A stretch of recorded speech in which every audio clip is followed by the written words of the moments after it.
This channel does not promote any violent, harmful, or illegal activities. All content provided by this channel is meant for an educational purpose only. প্রত্যেকবারের নেই আমরাও প্যান্ডেল ট্যান্ডেল করে বিয়ের আয়োজন হয়, বিয়ের মতন আয়োজন, বিয়ের ভোজের মতো আয়োজন হয়, প্রতি বছরই হয়, আপনারা করেন প্রতি বছরই?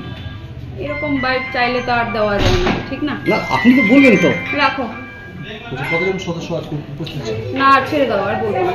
না, কতজন খেলো ম্যাডাম, কতজন খেলো? আর কিছুই বলবো না। না, আপনি কতজন খাওয়ার ব্যবস্থা করলেন? তো না, অন রাখো, ক্যামেরা অন রাখো, ক্যামেরা অন রাখো, কথা ক্যামেরা অফ করা হচ্ছে। কতজনের খাওয়ার ব্যবস্থা করেছেন, কতজন খাওয়া দাওয়া করলেন? পঞ্চায়েত ফাইনাল বাজেট ছিল, সেখানে আমরা বাজেটে ধরেছি 27,69,60,000 টাকা। সেই অনুযায়ী আমরা ছোট করে একটা খাওয়া দাওয়ার আয়োজন করি, আর কিছু উপহার, ডায়েরি, পেন, ছোট করে একটা ব্যাগ দেওয়ার ব্যবস্থা করেছি। কোন বাজেট থেকে হলো নাকি? হ্যাঁ, বাজেট থেকে। বাজেট খরচ করে খাওয়া দাওয়ার ব্যবস্থা করা যায়? হ্যাঁ, করা যায়।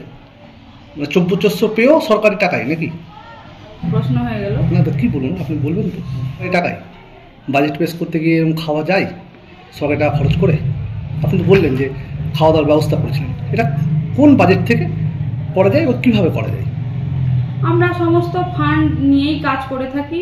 সেই ফান্ড থেকে আমাদের পঞ্চায়েত সমিতির মেম্বাররা আমরা কাজ করে, যেগুলো আমাদের ফান্ড থেকে মনে হয়, আমাদের যেমন অন ফান্ড আছে, সেই সমস্ত ফান্ড থেকে আমরা কিছুটা আমরা স্টাফ এবং আমাদের মেম্বারদেরকে নিয়ে একটু খাওয়া দাওয়ার ব্যবস্থা করলাম। সেরকম খাওয়া দাওয়ার টাকাটা সরকারি টাকা দিয়ে গেল না, করেছিল না সরকারি? বলার জন্য আমি মনে করি না এগুলো এটা কোনো প্রশ্ন হলো না। সরকারি টাকায় আপনি খাওয়া দাওয়ার ব্যবস্থা করতে পারেন, এটা কোনো কথা হলো? বলুন। আপনি সভাপতি, সরকারি টাকায় আপনি খাওয়া দাওয়ার ব্যবস্থা করলেন, 3 লাখ 4 লাখ টাকা বাজেটের খরচ করে খাওয়া দাওয়ার ব্যবস্থা হলো। এই টাকা কি খরচ করতে পারেন আপনি এভাবে? এ তো নষ্ট করছেন টাকা। সেটা আমি তৈরি করে নিই, বা আপনি পঞ্চায়েত সমিতির সভাপতি থাকলেও একা এটা কোনো ব্যাপার নাই। আমাদের পঞ্চায়েত সমিতির অল মেম্বার চেয়েছিল যে এটা আমরা করব, তাই আমরা করেছি। অল মেম্বার যদি চাই তাহলে আমরা ওন ফান্ডে আমরা সেরকম সঞ্চয় করেছি, সেরকম সবার সম্মতি ক্রমে আমরা এই কাজটা করেছি। তো সরকারি নিয়ম নীতিকে বুড়ো আঙুল দেখি, সরকারি নিয়ম নীতি আমরা মেনে রক্ষা করেই আমরা করেছি। আমাদের বিডিও সাহেব আছেন, আমাদের ডিএম স্যার, আমাদের অল্প প্রশাসনিক বলেই আমরা এরকম। না, সরকারি নিয়ম আছে যে এই সরকারি টাকা খরচ করে খাওয়া দাওয়ার ব্যবস্থা করা যায়। আপনার মেম্বারের পরিবার আরও যারা আছে তাদের খুশি করতে, এরকম কি আছে? তাদের খুশি করতে এরকম ব্যবস্থা করা যায়? এরকম কি আছে আপনাদের কাছে? যদি জিও থাকে তো আমরা দেখতেও পারি, হ্যাঁ, খাওয়া দাওয়া খরচ করা যেত। প্যান্ডেল করে বাজেট পাসের দিন খাওয়া দাওয়ার ব্যবস্থা, বাজেটের দিন খাওয়া দাওয়ার ব্যবস্থাপনা থাকে প্রত্যেকবার, এটাই আমরা শুনে এসেছি, বা আগামী দিনে প্রত্যেকবারের নেই আমরাও প্যান্ডেল ট্যান্ডেল করে বিয়ের আয়োজন হয়, বিয়ের মতন আয়োজন, বিয়ের ভোজের মতো আয়োজন হয়, প্রতি বছরই হয়, আপনারা করেন প্রতি বছরই? এরকম বাইক চাইলে তো আর দেওয়া যায় না, ঠিক না? না, আপনি তো বলবেন তো। রাখো। কতজন সদস্য আজকে উপস্থিত ছিল? না, ছেড়ে দাও, আর বলবো না। না, কতজন খেলো ম্যাডাম, কতজন খেলো? আর কিছুই বলবো না। না, আপনি কতজন খাওয়ার ব্যবস্থা করলেন? না, অন রাখো, ক্যামেরা অন রাখো, ক্যামেরা অন রাখো, কথা ক্যামেরা অফ করা হচ্ছে। কতজনের খাওয়ার ব্যবস্থা করেছেন, কতজন খাওয়া দাওয়া করলেন? কতজন খাওয়া দাওয়া করলেন ম্যাডাম? কতজন খাওয়ার ব্যবস্থা ছিল? আমার পঞ্চায়েত সমিতির অল মেম্বার ছিল, আর পরিবার একেবারে প্যান্ডেল খাটিয়ে ক্যাটারিংকে দিয়ে নাকি সব ব্যবস্থা? এটা কত খরচ হলো এটা আপনি এতে দেখাবেন তো, বাজেটে দেখাবেন তো? হ্যাঁ, অবশ্যই দেখাবো, বাড়ি গিয়ে দিয়ে আসবো। কাকে? আমাকে? হ্যাঁ, ঠিক আছে। আপনি সাংবাদিককে বলছেন সাংবাদিকের বাড়ি গিয়ে আপনি টাকার খরচটা দিয়ে আসবেন? আমরা তো টাকার খরচ দিয়ে আসবো না, বাজেটটা কত হয়েছে আপনাকে পৌঁছে দেবো। ঠিক আছে, আপনি পৌঁছে দিবেন। ঠিক আছে ম্যাডাম, ঠিক আছে, পৌঁছে দিন।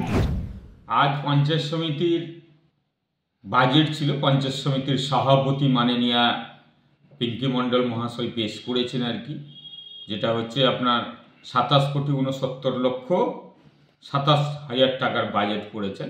তিনি নিজের মুখে স্বীকার করেছেন ভুরি ভোজ হয়েছে, ব্যাগ, ডায়েরি, পেন দিয়েছেন তাদেরকে, আর ইত্যাদি ইত্যাদি। দেখুন, এই সরকারের তো অর্থ তছরূপ করে সবাই শিখে নিয়েছে, নবান্ন থেকে নিচে লেভেল অবধি পঞ্চায়েত সমিতি অবধি শিখে নিয়েছে কি করে দুর্নীতি, কি করে চুরি করতে হবে।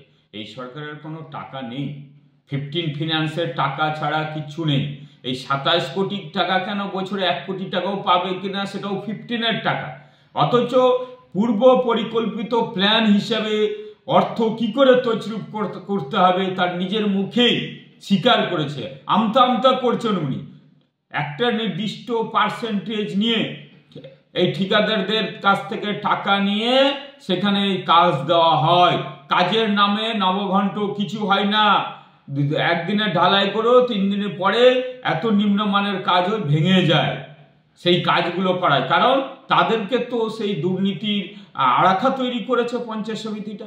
ঠিকাদারের দিয়ে হোক, আর প্রশাসন করবে বা কি? প্রশাসনকে তো তাদের ঠুটো জগন্নাথ বানিয়ে রেখেছে। বেশি বাড়াবাড়ি করলে ট্রান্সফার করতে হবে, এখান থেকে চলে যেতে হবে, আর কিছু কিছু ইত্যাদি ইত্যাদি। কিন্তু এই যে আজকে নেতা কর্মীরা, তার পঞ্চায়েত সমিতির সভাপতিরা নিজেই স্বীকার করছে, আমতা আমতা করছেন, বাজেটে খাওয়া করাই যায়, গিফট একটা উপহার দেওয়াই যায়। এবার যখন টাকার প্রশ্নে আমি শুনছিলাম, সাংবাদিকরা টাকার প্রশ্ন করছে যে বাজেটের টাকা দিয়ে বা কোন টাকা দিয়ে, তো কোন টাকা দিয়ে করবে? ওর নিজের বাড়ির টাকা দিয়ে করবে? এইখান থেকেই কাটমানি খাবে, এইখান থেকে অর্থ তছরূপ করবে, সেই টাকা থেকে ঘাটতি পূরণ করবে। অর্থাৎ মানুষের ট্যাক্সের টাকা, কেন্দ্রীয় সরকারের টাকা এবং এই রাজ্য সরকারের কোনো টাকা, ফান্ডের কোনো টাকাই দেয় না। নামের মাত্র একটা প্রহসন। বাজেট মানে তাদের একটা ভুরি বোঝ, আনন্দ, টাকা কামাইয়ের কল তৈরি করা।